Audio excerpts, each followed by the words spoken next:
Pelo sinal da Santa Cruz, livrai-nos Deus nosso Senhor dos nossos inimigos. Em nome do Pai, e do Filho e do Espírito Santo. Amém.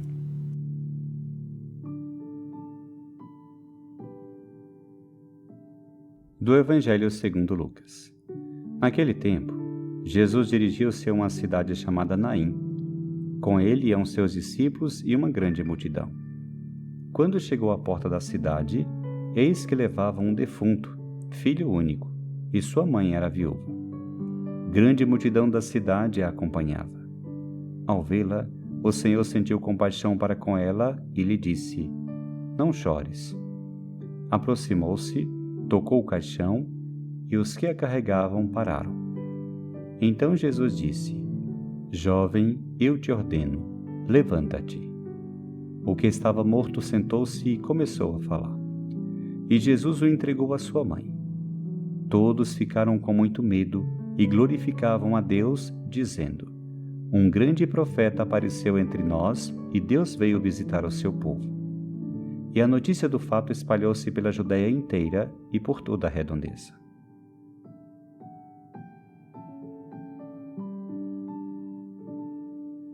O texto oferecido pelo Evangelho de hoje, extraído de Lucas, apresenta um acontecimento extraordinário. Jesus, na cidade de Naim, depara-se com um funeral. Uma viúva pobre perdeu seu único filho, e Jesus sente profunda compaixão por ela. Para entender o contexto, precisamos saber que uma viúva no tempo de Jesus era a mais pobre entre os pobres, porque as mulheres eram consideradas praticamente posses de seus maridos. Se uma mulher tivesse perdido o marido e só lhe restava um filho, o que seria dela sem ele? Ela se sente absolutamente desolada e abandonada. E o Evangelho nos diz que Jesus viu e sentiu compaixão. E então um milagre acontece. Ele toca o caixão e aquele filho renasce. Aquele filho enche-se de vida. Onde quer que Jesus esteja, há compaixão. Onde quer que Jesus esteja, as lágrimas se transformam em alegria. Onde quer que Jesus esteja, a morte se torna vida.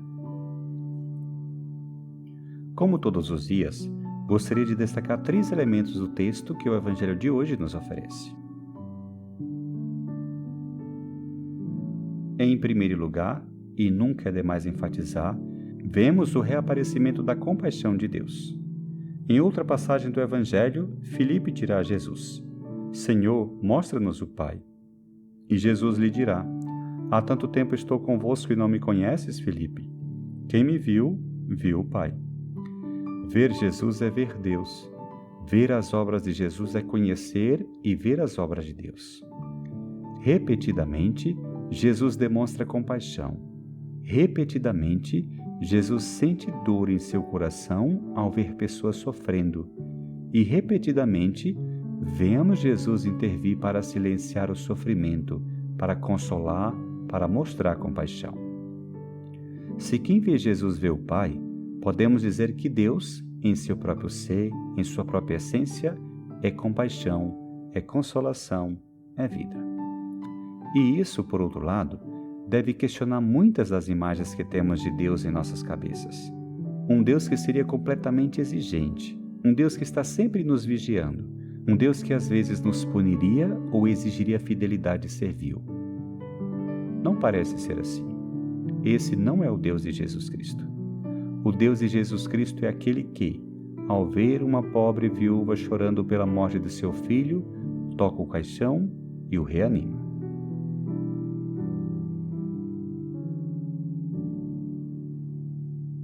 Se nesse primeiro momento destaquei a compaixão de Deus, a sua misericórdia, em segundo lugar gostaria de sublinhar que Deus transforma sempre o pior no melhor. Que Deus transforma pecado em perdão, sofrimento e dor em alegria, morte e vida, e por isso nunca mais podemos dizer que Deus nos envia sofrimentos. Deus é inimigo do sofrimento humano. Deus é inimigo da morte. Onde Deus está, há alegria, há consolação, há vida e vida em abundância. E vemos isso na própria reação do povo. A princípio, uma multidão considerável vinda da cidade, carregando um morto, filho único de uma viúva, para ser sepultado, foi chorando com ela. Contudo, quando Jesus se aproxima dele, tudo se transforma em alegria. O morto senta-se e o povo, agora tomado, não pelo cheiro e pelo sofrimento, mas pela alegria, dá glória a Deus, dizendo: um grande profeta apareceu entre nós.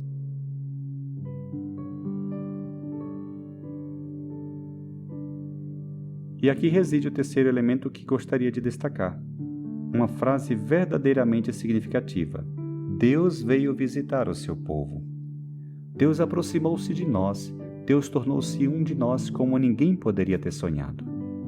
Deus não permaneceu feliz lá no céu, desfrutando da sua glória, da sua divindade, da sua onipotência, do seu ser imutável. Esse é o Deus de alguns filósofos, mas o Deus de Jesus Cristo é o Deus que sempre quer aproximar-se de nós, que visitou o seu povo, que armou sua tenda entre nós. E que, com Jesus, traz compaixão, misericórdia, companhia e vida. O livro do Deuteronômio, no seu 4º capítulo, diz: onde há nação tão grande que tenha deuses tão próximos como o Senhor nosso Deus? Bem, poderíamos dizer hoje: que fé como a cristã tem Deus tão próximo como nós o temos? A esse bom Pai Deus que visitou o seu povo, que se aproximou do seu povo, aliás, que se fez carne para confortar e dar a vida ao seu povo. Se ainda duvidas, lembra-se desta frase de Mestre Eckhart: Deus está mais perto de ti do que a tua própria costela. Deus é um Deus incrivelmente próximo, e quando Ele se aproxima de ti, não é para invadir, não é para dominar, não é para escravizar, mas para te dar vida, para tocar a tua vida, como Jesus Cristo, para que tu possas te levantar e ter vida em abundância.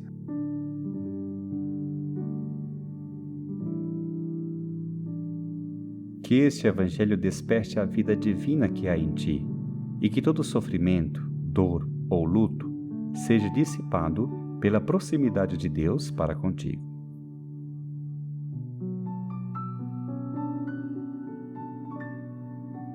Que o Senhor te abençoe, te livre de todo mal e te conduza à vida eterna.